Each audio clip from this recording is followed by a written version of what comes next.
Al amanecer, la ciudad brillaba como una promesa. Las cúpulas de Topkapi brillaban en pan de oro, y un fino humo de las cocinas se elevaba al aire suave sobre el Bósforo. Desde fuera, el palacio del sultán parecía flotar entre el cielo y el agua, un lugar donde el mármol soñaba con la eternidad. Pero dentro, tras puertas selladas por costumbres y mando, comenzó otro mundo. Pasillos impregnados de agua de rosas conducían a patios a los que ningún hombre salvo el sultán y sus eunucos podía entrar. El aire en sí se sentía entrenado, cargado de expectativas silenciosas. Cada ventana estaba tapada con mosquitero, cada paso medido, cada respiración contabilizada. El harén se hablaba con reverencia y deseo en los mercados de la ciudad, un paraíso oculto de los indignos. Los comerciantes describían lámparas adornadas con joyas, sofás de seda, risas llevadas en cuerdas de ud. Los poetas escribieron que los ángeles caminaban allí disfrazados de mujeres. Pero el paraíso, cuando lo construyen, los hombres, siempre tiene su precio. Dentro de esas cámaras de terciopelo, la belleza se convirtió en otro instrumento de control. Cada cortina ocultaba no misterio, sino confinamiento. Las mujeres que vivían detrás de ellos brillaban como tesoros, pero pertenecían al propio tesoro. Sus nombres fueron reemplazados por títulos, los favoritos, los elegidos, los silenciosos. Para ser recordado había que complacer. Desagradar era desaparecer. La primera lección que todo recién llegado aprende es la quietud. La quietud protege a uno y la belleza requiere obediencia. Una mirada equivocada podía interpretarse como orgullo, una sonrisa como invitación, una palabra como desafío. El palacio estaba lleno de música, pero la conversación era peligrosa. Hasta la alegría tenía que susurrar. Los eunucos que custodiaban los pasillos eran tanto protectores como centinelas. Su presencia recordaba a todos que el poder podía quitar más que la libertad, podría eliminar la hombría en sí misma. Se movían como sombras, llevando mensajes y observando rostros en busca de signos de rebelión. Más allá del mármol y la seda yacía una teología de la posesión. El imperio llamaba a su harén un acto de fe, un santuario que preservaba la castidad de la casa del sultán y el orden moral del Islam. Los juristas religiosos redactaron leyes describiendo el harén como un espacio sagrado, intacto por el pecado. Sin embargo, la santidad se convirtió en el velo sobre el hambre. El deseo, cuando está envuelto en las escrituras, se sentía justificado. Servir al sultán era servir a Dios, pertenecerle era destino. A las mujeres se les enseñó esta verdad hasta que dejó de sonar cruel. La sumisión se convirtió en virtud, silencio, una forma de oración. Cada mañana comenzaba con rituales, encendido incienso, agua vertida en cubientas de latón, oraciones susurradas hacia el este. Las concubinas se movían en patrones silenciosos, sus pies descalzos rozando el mosaico del suelo, sus ojos bajando hacia la línea del atún. Sus propias sombras. Cuidaban su cabello y perfume, no por vanidad, sino por supervivencia. Ser elegido era ascender temporalmente a la luz. Ser ignorado era desvanecerse en pasillos de indiferencia. Entre esos dos estados residía el frágil equilibrio de la existencia. El palacio no necesitaba látigos para imponer la obediencia. La promesa de favor y el miedo al exilio eran suficientes. Para el sultán, estos muros estaban destinados a garantizar la pureza. Para las mujeres, definían los límites de una vida ya vivida. Fuera de él, el imperio se extendía por continentes. Los ejércitos marchaban bajo estandartes de la media luna. Los poetas elogiaban las victorias. Los barcos transportaban especias y tributo. Dentro, el tiempo se detuvo. Pasaron las estaciones, pero la vista desde las ventanas enrejadas nunca cambió. El mismo trozo de agua azul, las mismas palomas en el mismo tejado. Los años se fundían unos con otros, como cera de vela, suaves e indistinguibles.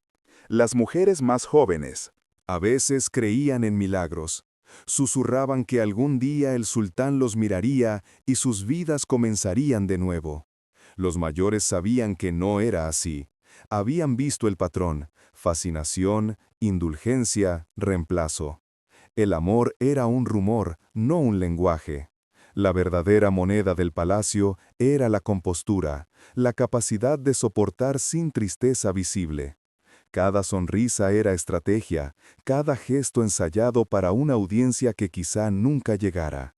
Y, sin embargo, dentro de ese teatro de contención, la humanidad persistía. Tarde por la noche, cuando las antorchas se apagaban y los eunucos cabeceaban, algunos se reunían junto a la fuente en el patio interior. Hablaban en dialectos medio olvidados, intercambiaban recuerdos de montañas, lluvia, padres, libertad. El sonido era apenas más que respiración, pero en ese susurro yacía todo lo prohibido: risas, recuerdos y la frágil forma de la esperanza. Cuando volvió el amanecer, volvieron a ocultarlo todo bajo el hall y la obediencia. Desde fuera, el palacio seguía brillando. Los viajeros que pasaban por el Bósforo solo veían mármol, oro y serenidad. Nadie podría imaginar que tras esos muros brillantes, incontables corazones latían al ritmo del mismo pensamiento no expresado, que la belleza sin libertad es solo otra forma de silencio. Y así, el paraíso del imperio perduró, perfecto e inmóvil, construido sobre voces que aprendieron a desaparecer sin levantar un grito.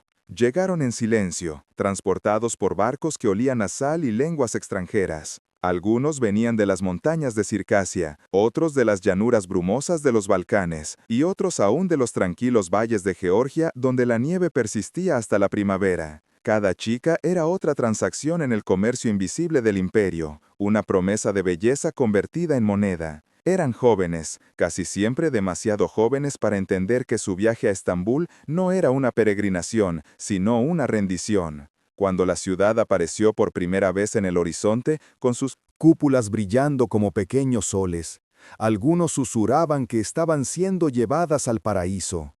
Nadie sabía aún que el paraíso tiene puertas que no se abren hacia afuera. El palacio de entrenamiento fue su primer mundo dentro del imperio. Muros altos, patios blancos, pasos medidos resonando contra la piedra. Aquí aprendieron a olvidar. Los instructores comenzaron con el idioma, sustituyendo las palabras nativas por la elegancia cortante del turco otomano. Sus antiguos nombres fueron borrados en pergamino y reescritos con tinta que olía a rosas. La fe siguió. Se retiraron las cruces bautismales, se recitaron nuevas oraciones. El proceso era suave en tono y absoluto en propósito, transformación disfrazada de refinamiento. Cada corrección iba acompañada de una sonrisa, cada lección una actuación de civilidad que ocultaba la pérdida que había debajo. Cuando pasaron los meses, las chicas ya no soñaban en sus lenguas maternas. Incluso la memoria empezó a sonar ajena. Les enseñaron el arte de la presencia, cómo caminar como si no hubieran peso, cómo inclinarse sin encogerse, cómo sonreír sin revelar pensamientos. La servidumbre se perfeccionó en coreografía. Sus manos aprendían música, bordado, el café servido, la disposición de frutas en bandejas de plata. Estudiaban poesía no para entenderla, sino para citarla en el momento adecuado. Cada gesto se medía en función de un ideal de elegancia definido por hombres que nunca verían sus corazones. La belleza no era expresión aquí, era obediencia realizada a través de la piel. Cuando llegó la noche, las paredes brillaban con la luz de las lámparas y el perfume espesaba el aire. Las mujeres mayores contaban historias de quienes habían ascendido, la concubina que se convirtió en reina madre, la niña cuyo hijo llegó a gobernar la mitad del mundo. Estas historias revoloteaban por los dormitorios como pájaros lejanos, reconfortantes y crueles a la vez. La esperanza se permitía en pequeñas dosis, demasiado podía generar. Desobediencia. Los instructores observaban atentamente los rostros, recortando la ambición antes de que pudiera crecer. De este modo, el palacio forjó no solo sirvientes, sino creyentes, mujeres que verían su propia sumisión como destino. El día que una concubina entró en el palacio principal, su transformación se completó. La condujeron por pasillos de mármol llenos de guardias que nunca la mirarían, hacia un pasillo donde los espejos multiplicaban su imagen hasta el infinito. En algún lugar de ese reflejo desapareció el último rastro de su antiguo yo. La ceremonia de llegada se sentía sagrada, la bendición de perfumes, el beso de las túnicas de seda, la recitación de oraciones, pero también era un registro, una entrada en el archivo viviente de posesión del imperio. A partir de ese momento, su valor se mediría en el ritmo de los pasos que pasaban junto a su puerta. La vida dentro del harén seguía el calendario ritual. El amanecer era para la ablución y la oración, luego para las lecciones y después para el parto. Cada sonido tenía un significado, una campana llamando al servicio, un susurro señalando precaución, una puerta cerrándose que quizá nunca se abriera de nuevo. Las comidas fueron silenciosas, salvo por el tintineo de la porcelana. La conversación solo existía en miradas. Las mujeres hablaban con miradas, con el giro de una muñeca, con la pausa entre respiraciones. Aprendieron que la invisibilidad era la máxima forma de seguridad. Al atardecer, las lámparas parpadeaban en las galerías y la música se escuchaba débilmente desde habitaciones lejanas. Las concubinas caminaban en parejas por los jardines, donde las fuentes murmuraban entre los cipreses. Parecía sereno, pero la serenidad era disciplina llevar perfume. Eran vigilados por eunucos cuyos rostros no delataban nada, hombres hechos inofensivos para poder proteger la peligrosa belleza de los demás. Las concubinas se movían con gracia bajo su mirada, cada gesto una oración por la supervivencia. disfrazada de arte. En la quietud tras las oraciones vespertinas, la soledad presionaba con más fuerza. Algunos escribieron pequeños poemas sobre retazos de lino, ocultándolos en grietas tras mosaicos.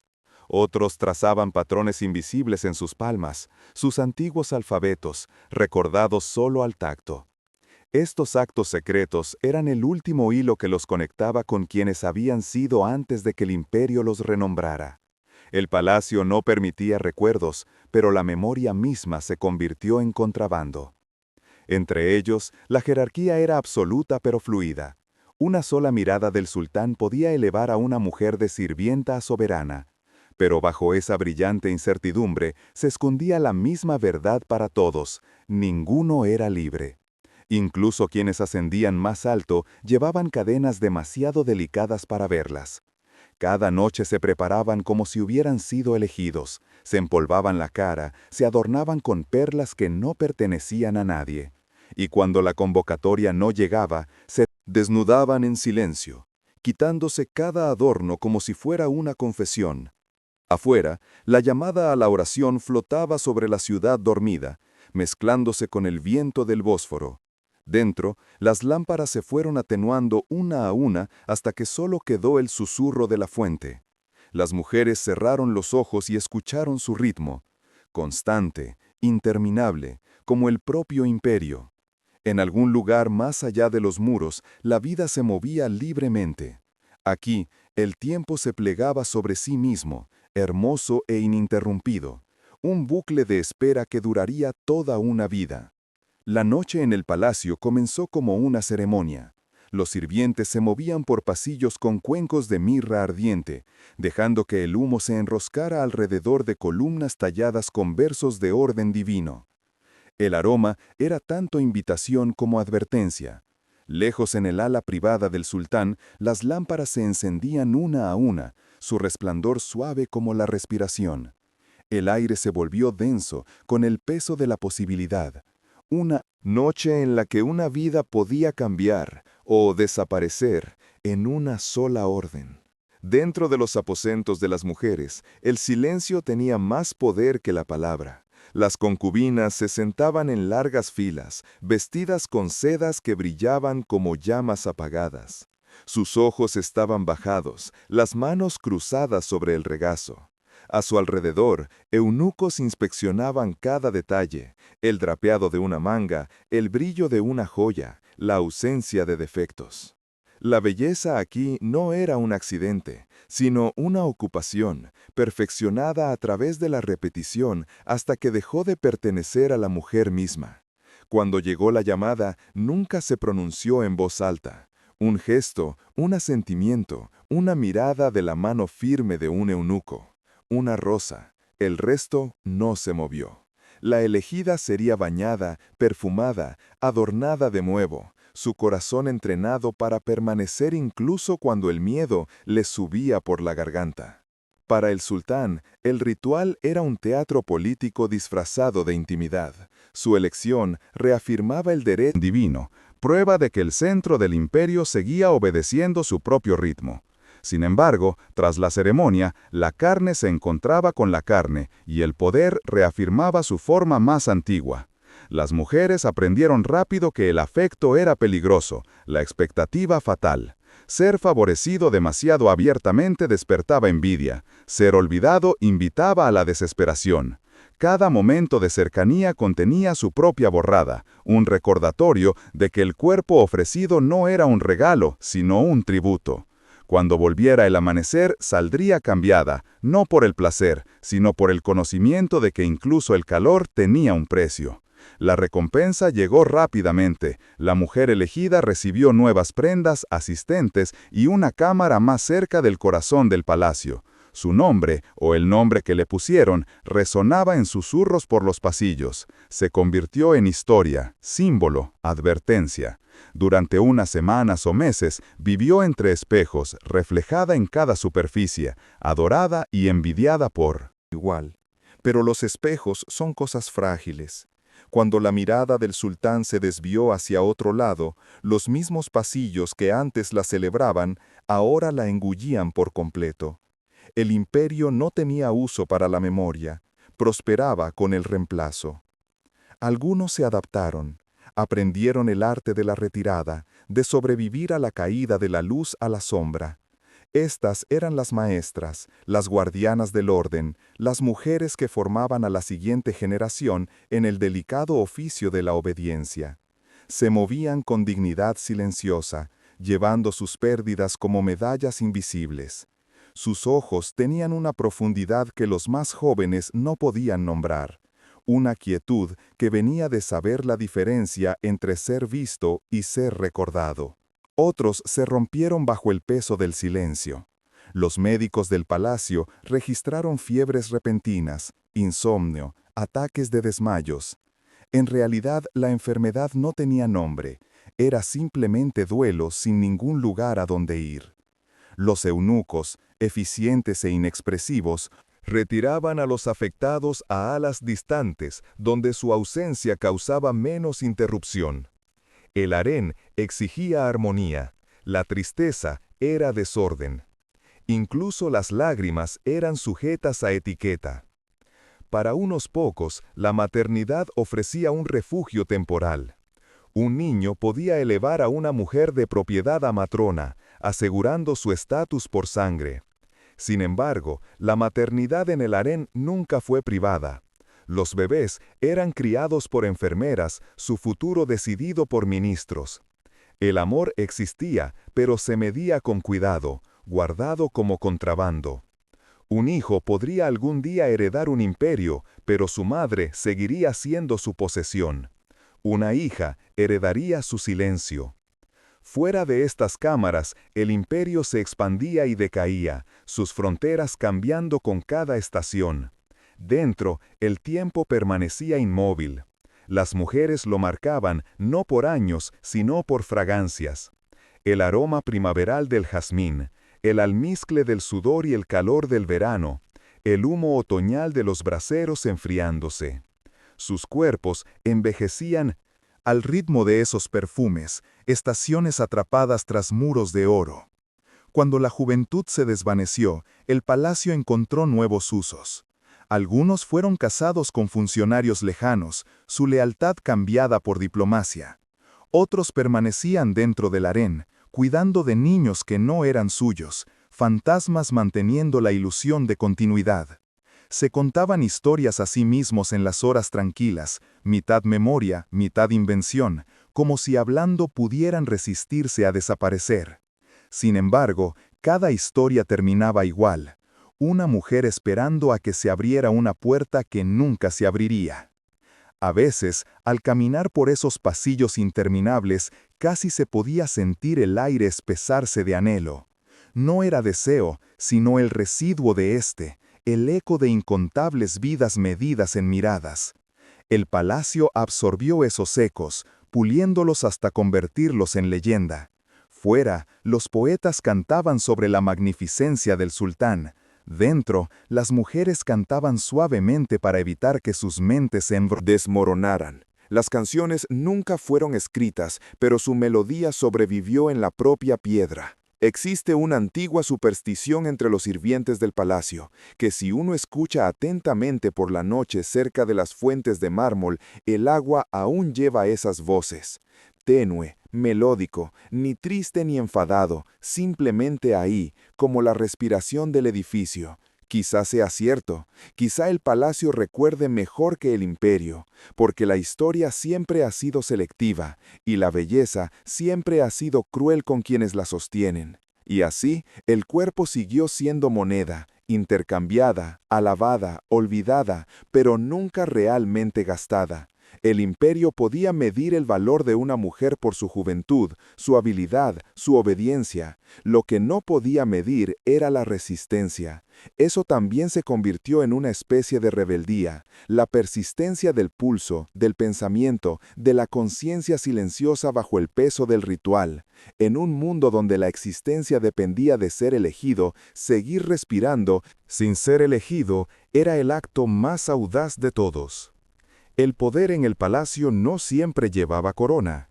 A veces se escondía tras un velo, tras una cortina, tras la calma de una mujer que había aprendido a mandar a través de la quietud. El imperio la llamaba Valid Sultán, la madre del sultán, la mujer más poderosa del mundo otomano. Sin embargo, su trono se construyó sobre una vida entera de rendición. Antes de gobernar, había sido elegida. Antes de hablar, había guardado silencio. Su camino de concubina a reina madre no estuvo marcado por victorias, sino por supervivencia. La Valid Sultán vivía en un palacio dentro del palacio, un laberinto de muros bordados y pasillos susurrantes. Los eunucos llevaban sus órdenes como si fueran edictos del cielo, pues su voluntad solo era superada por la de su hijo. Los ministros temblaban ante sus cartas, los gobernadores buscaban su favor, los embajadores ofrecían regalos a sus pies. Sin embargo, su poder siempre era indirecto, filtrado a través de la ilusión de la devoción maternal. No podía celebrar corte en público, pero los imperios cambiaban a través de sus conversaciones privadas. Un gesto de su mano podía decidir una guerra, pero cada decisión costaba un recuerdo. Otra parte de sí misma cambiada por estabilidad. Sus mañanas comenzaban con peticiones. Los sirvientes se arrodillaron, presentando pergaminos y ofrendas. La voz de la valide era medida, sus ojos distantes. Escuchaba las quejas de los nobles y las disputas de provincias con la misma gracia distante. Cada petición no se sopesaba en función de la justicia, sino de la necesidad. En el silencio que siguió, cuando la habitación se vaciaba, a veces recorría los bordes de las peticiones, sus dedos rozando la tinta aún húmeda. Pensó en la chica que había sido, una de cientos, sin nombre, sonrisas ensayando ante los espejos. Ahora, cada sonrisa en el imperio parecía depender de la suya. La ironía nunca la abandonó. El poder había liberado su cuerpo, pero no su corazón. Podía ordenar la muerte de un rival, pero no cruzar las puertas doradas. El Bósforo se extendía azul e infinito bajo sus ventanas, y aún así era solo un cuadro que no podía tocar. El palacio ofrecía todo menos escape. Su hijo el sultán la veía rara vez, sus conversaciones breves, formales, cargadas con el peso del imperio. El mismo sistema que la había elevado también exigía su aislamiento. porque la madre del gobernante nunca podría ser vista simplemente como una mujer. Se había convertido en un símbolo, y los símbolos no pueden sangrar. Más allá de sus aposentos, la jerarquía del harén giraba en torno a su influencia. Las concubinas buscaban su protección, los eunucos temían su desaprobación. Ella era la gravedad invisible que impedía que el palacio se derrumbara bajo su propia belleza.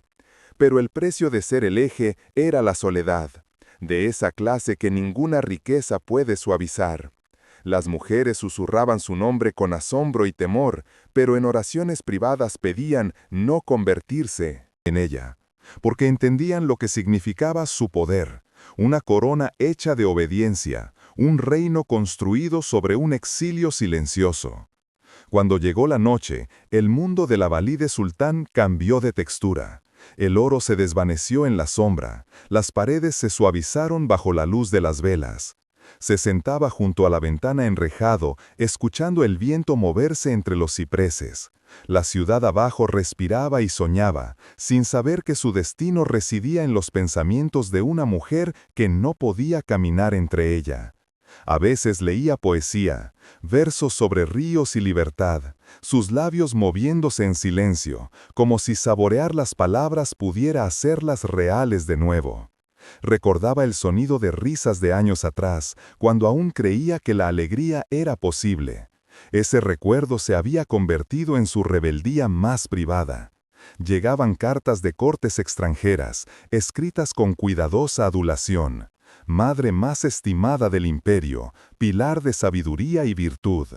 Los escribas los traducían en voz alta, y ella asentía, respondiendo con gracia y precisión. La diplomacia era la única forma de conversación que seguía siendo suya. Sin embargo, bajo la tinta, sus respuestas llevaban un cansancio no dicho, el peso de ser tanto adorada como invisible. Había aprendido hace tiempo que la admiración era otra forma de confinamiento. Nadie se atreve a liberar lo que venera. De vez en cuando visitaba el pequeño jardín privado del palacio, un cuadro de tierra cercado por mármol abierto solo al cielo. Allí se permitió el lujo de caminar sola. Las flores, cultivadas por sirvientes, florecían en perfecta simetría. Tocaba sus pétalos con delicadeza, cuidando de no alterar su orden. Le recordaban a las mujeres que la servían, arraigadas, hermosas e incapaces de moverse. La metáfora era cruel y precisa. Su última oración cada noche no era por el poder, sino por el recuerdo. No temía a la muerte, temía ser absorbida en el mismo silencio del que había escapado una vez. Se preguntaba si la historia la vería, como tirana o como madre, si su nombre sobreviviría o se integraría en los márgenes de la historia de un hombre. Al final, sabía que ambas cosas se desvanecerían. Los imperios se desmoronan, los hijos mueren, e incluso las reinas más poderosas quedan reducidas a susurros en los pasillos que una vez gobernaron. Y sin embargo, al mirar el agua oscura, la Valide sintió algo parecido a la paz. El viento traía el aroma a sal y lluvia.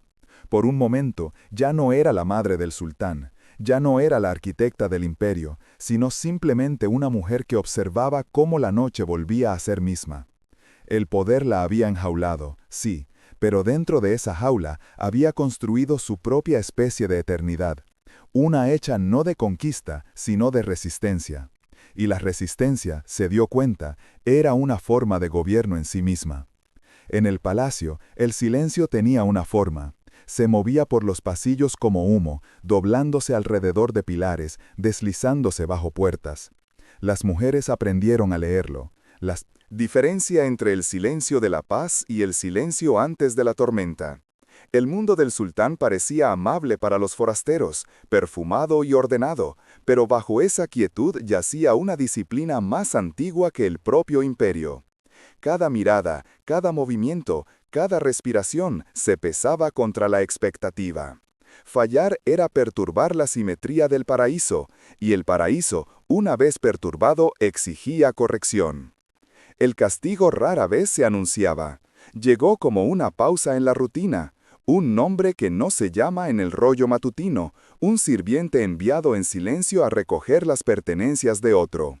A veces venía como exilio a la Torre Fría, una estrecha cámara junto al mar donde el viento aullaba entre las lamas de hierro y el aire sabía a sal y óxido. No había cadenas, solo ausencia. Los días se convirtieron en mareas, noches indistinguibles de la oración. Los condenados no fueron ejecutados, no eran recordados. El borrado era misericordia comparado. Con el espectáculo, el imperio prefería su crueldad ordenada. Los que aún estaban en el harén lo entendían. Trabajaban con la mirada baja, los dedos firmes, el corazón medido. La desobediencia no era rebeldía aquí, era un desalineamiento, un tono de voz demasiado brillante, una vacilación demasiado larga, un secreto guardado demasiado mal. Los rumores corrían más rápido que el aliento. Una concubina que hablaba con dureza a un eunuco, otro que ocultó una carta prohibida, alguien que se reía en el momento equivocado. Pronto sus habitaciones quedaron vacías, el incienso aún ardiendo, como si el propio palacio los hubiera inhalado. Los supervivientes rezaban más a menudo, no por perdón, sino por invisibilidad. Los supervivientes rezaban más a menudo, no por perdón, sino por invisibilidad. Para mantener el control, el miedo debe sentirse natural, incluso sagrado. Los teólogos del palacio lo sabían. Enseñaban que la obediencia era adoración, que la humildad atraía el favor divino. Cada acto de sumisión se convertía en una forma de oración, cada silencio un himno. Las mujeres se inclinaron no solo ante el emperador, sultán, sino también ante la jerarquía invisible que afirmaba reflejar el cielo. El brillo del sistema residía en su suavidad. El castigo se sentía como purificación, el exilio como destino. Cuando la mente cree que sirve a Dios, el cuerpo sigue voluntariamente. Sin embargo, la fe requería mantenimiento. Historias circulaban por los aposentos por la noche, relatos de quienes habían desafiado la orden y sufrido destinos peores que la ausencia. Un relato hablaba de una bailarina cuya voz cautivó a un príncipe visitante. Su orgullo, decían, enfureció al sultán y fue enviada lejos en un pequeño bote que nunca llegó a la orilla. Otra de un sirviente que se atrevió a cuestionar una orden y fue encontrado dormido para siempre junto a una copa de vino endulzado. Nadie sabía si esas historias eran ciertas. La verdad era irrelevante. Eran parábolas diseñadas para mantener los corazones quietos. Los eunucos imponían la disciplina con precisión. Nunca gritaban, nunca atacaban. Una sola mirada de ellos podía congelar una conversación a mitad de frase. Su autoridad provenía de la neutralidad, la encarnación perfecta de la lealtad sin deseo. Eran la frontera viva del imperio entre el poder y la tentación. Algunas mujeres los compadecían, otros los temían como fantasmas que habían cambiado la hombría por el dominio. Pero todos entendieron el mensaje que transmitía su presencia. El poder consume todo lo que se interpone entre él y el control. En medio de tal disciplina, pequeñas muestras de bondad se convirtieron en rebeldía. Una porción de fruta compartida en secreto, una broma susurrada, un momento de risa que se tragaba rápidamente, cada acto recordaba que la humanidad sobrevivía bajo ceremonias. El palacio podía imponer comportamiento, no emoción. El corazón, aunque entrenado para obedecer, a veces temblaba hacia la libertad. Esos temblores eran peligrosos, crearon ondas que el imperio no pudo medir. Así que las mujeres aprendieron a disfrazar el afecto como deber, la compasión como eficiencia, el duelo como devoción. Incluso el amor encontró su disfraz. Al amanecer, cuando el llamado a la oración resonaba sobre la ciudad, se levantaban juntos en la misma coreografía de fe. El suelo de mármol les helaba los pies. El aroma de lámparas de aceite persistía desde la noche anterior. Recitaban versos, haciendo reverencias al unísono, sus voces fundiéndose en una sola corriente sonora. Desde arriba parecía armonía, desde dentro se sentía como resistencia. Cuando terminaba la oración, cada mujer volvía a su ritmo asignado, llevando dentro de sí la tensión silenciosa entre el miedo y la fe. Los arquitectos del harén entendían la psicología mucho antes de que existiera la palabra. Incorporaban devoción en la arquitectura, cúpulas que magnificaban ecos, pasillos que se curvaban lo justo para impedir la sensación de horizonte. El propio espacio enseñaba humildad. Al atravesarlo, cada mujer le recordaba a cada mujer que formaba parte de algo más grande. Informe y eterno. Era belleza usada como disciplina, geometría como teología. Vivir entre tal perfección era sentirse constantemente medido frente a ella. Con el tiempo, la obediencia se convirtió en instinto y el instinto en identidad. Las mujeres ya no recordaban quiénes habían sido antes de la contención. Se movían según lo que requería el palacio, gráciles como la oración practicada. La libertad, cuando se imaginaba, parecía caótica, algo salvaje e impolite. El control, se decían a sí mismos, era paz. Era más fácil así. El imperio había convertido el miedo en filosofía y la filosofía en consuelo. Pero en los momentos de silencio aparecían grietas. Una mujer se quedaba junto a una ventana y observaba cómo las gaviotas giraban sobre el Bósforo, sus gritos cortando capas de incienso y disciplina. La escena despertó algo mudo, envidia quizás, o reconocimiento. Se giraba rápidamente, avergonzada de su anhelo. Aún así, la imagen permaneció. Incluso la mente más obediente no puede dejar de ver la libertad una vez que ha vislumbrado sus alas. Así perduró el palacio, una máquina de devoción impulsada por el miedo, puliendo su propio mito hasta que brillaba sin reflexión. Generaciones de mujeres pasaron por sus pasillos como respiraciones en una flauta, moldeando música que no pertenecía a nadie. Su obediencia se convirtió en la armonía de la historia. Y aunque sus nombres se disolvían en el mármol, el eco de su contención permanecía, inquietante y preciso, recordando al mundo que el control, una vez perfeccionado, no necesita crueldad para sostenerse. El palacio envejece de forma diferente al mundo más allá de sus puertas. Afuera, los imperios suben y caen como mareas. Dentro, el tiempo da vueltas en círculos. Los mismos pasillos resuenan con pasos que suenan más antiguos que el mármol mismo. Cuando la muerte llegó a las mujeres del harén, no llegó acompañada de trompetas ni lamentaciones. Llegó suavemente, el aliento saliendo del cuerpo como una vela apagándose. En una habitación ya tenue. No hubo grandes despedidas ni funerales reales. La concubina que una vez compartió la cama del sultán, la sirvienta que la vistió, la nodriza que crió a sus hijos, todos tuvieron el mismo final, el silencio. Sus cuerpos eran sacados por la noche, envueltos en lino y oraciones, llevados por puertas laterales que conducían a pequeños patios tras los muros del palacio. Algunos fueron enterrados en las parcelas familiares si la fortuna lo permitía. La mayoría fueron colocadas en tumbas anónimas a lo largo de los límites de la ciudad, marcadas solo por piedras sin nombre. En la muerte, el rango se disolvía, la belleza se deterioró, el oro perdió su brillo. El imperio que antes medía a las mujeres por favor, ahora las olvidaba por costumbre. El viento sobre el Bósforo dispersó su memoria como ceniza. Solo quedaba el palacio, reluciente, indiferente, un monumento a la resistencia del olvido. Sin embargo, las huellas persistían, tercas como el polvo, siglos. Después, los arqueólogos encontrarían las pruebas de sus vidas: peines tallados en hueso, fragmentos de tela bordada, cuentas de collares rotos. Estos pequeños artefactos hablaban más alto que las crónicas.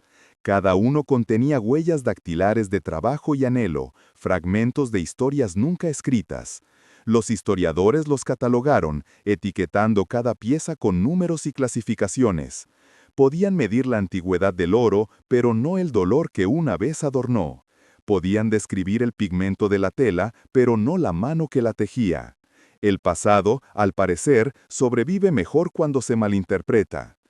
En algunas tumbas de las Válides Sultans, algunas mujeres descansaban cerca del poder, asistentes a las que se les concedía el entierro a la sombra de su amante.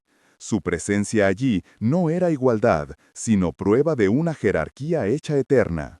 Las inscripciones alababan la lealtad, no el amor, servicio, no alma. Incluso en el más allá, el orden del palacio perduró. Los muertos seguían siendo servidores del imperio que hacía tiempo que había dejado de respirar. Pero más allá del alcance del mármol, más allá de las escrituras y los sellos, debía de haber algo más libre, una vida después de la muerte donde se restauraban los nombres y finalmente se rompía el silencio. El imperio, antes radiante, comenzó a desvanecerse. Guerras, deudas, revueltas, las enfermedades habituales de la gloria. Los palacios seguían brillando, pero sus ventanas daban a un mundo que ya no obedecía su reflejo. Generaciones de mujeres pasaron a la leyenda, luego al rumor y después al mito. Los harenes se convirtieron en símbolos para poetas, curiosidades para viajeros, escándalos para reformadores. Ninguno veía la verdad, que tras la seda y el oro vivían miles de corazones ordinarios latiendo pacientemente al ritmo del tiempo. No fueron víctimas de la pasión, sino prisioneros del diseño de la historia. Olvidados no por lo que hicieron, sino por lo que se les negó la oportunidad de hacer. Actualmente, el palacio se conserva como museo. Los turistas recorren sus pasillos con asombro silencioso, fotografiando las mismas baldosas que antes reflejaban los rostros de mujeres que no podían marcharse. Se maravillan de la simetría, los colores, la perfección del oficio. Los guías hablan de arquitectura e imperio, de sultanes y conquistas, pero rara vez de las manos que fregaban estos suelos, de las voces que susurraban oraciones en estas paredes. Sin embargo, si uno escucha con atención, el pasado sigue murmurando. El sonido es tenue, una mezcla de viento y agua, como si las propias piedras intentaran recordar. Al atardecer, el palacio brilla como siempre, un espejismo dorado contra el azul suave del Bósforo. Pero cuando la luz se apaga, su belleza se siente más pesada, casi melancólica. Las paredes recuerdan cada suspiro, cada paso que alguna vez pasó por ellas. No distinguen entre poder y dolor. El mismo aire que antes llevaba el mando del sultán, ahora lleva el eco de una nana cantada por una madre olvidada. En esa mezcla de voces reside la verdadera historia del imperio, no la conquista de tierras, sino la tranquila supervivencia del sentimiento. El tiempo, paciente e imparcial, ha hecho lo que ninguna rebelión podría lograr. Las cúpulas se han agrietado, la seda se ha desvanecido. Las leyes del imperio, antes escritas con certeza, se han vuelto frágiles como el pergamino antiguo. Sin embargo, las mujeres permanecen, no en cuerpo, sino en presencia. Su resistencia se convirtió en el alma del lugar. Cada habitación aún conserva el aroma de la humanidad oculta bajo el ritual. El imperio prometía la eternidad a sus gobernantes, pero la eternidad pertenecía en cambio a quienes la soportaban en silencio. Imagina, por un momento, una sola concubina caminando por esos pasillos hace siglos, sus pies descalzos sobre el mármol frío, su mirada atrapada por un rayo de luz lunar. Se detiene, escuchando el leve sonido de la ciudad más allá de las murallas. Las risas de los niños, el llamado de los comerciantes, el ritmo de una vida que nunca podrá alcanzar. Cierra los ojos, y en ese pequeño acto, el acto de recordar un mundo exterior, se vuelve libre, aunque solo sea por un latido. Ese latido sigue resonando. Al final, todos los imperios caen igual, no por ruido, sino por el olvido. Los palacios se desmoronan en museos, los reyes en retratos, los esclavos en estadísticas. Pero la esencia de lo ocurrido permanece en el aire, invisible y eterna. El legado del harén no es la crueldad ni el lujo, sino la resistencia, la capacidad del espíritu humano para encontrar sentido en el confinamiento, para tallar identidad a partir de la obediencia, para convertir el silencio en memoria. La historia de los palacios de placer del sultán no termina en tragedia, sino en equilibrio. Las mujeres que antes vivían invisibles son ahora el alma que mantiene su mundo recordado. Se han convertido en los guardianes silenciosos del pasado, susurrando a través de la piedra, recordando a cualquiera que escuche que la belleza sin piedad es vacía, y que ningún imperio, por divino que pretenda ser, puede sobrevivir al latido de aquellos a quienes intentó poseer.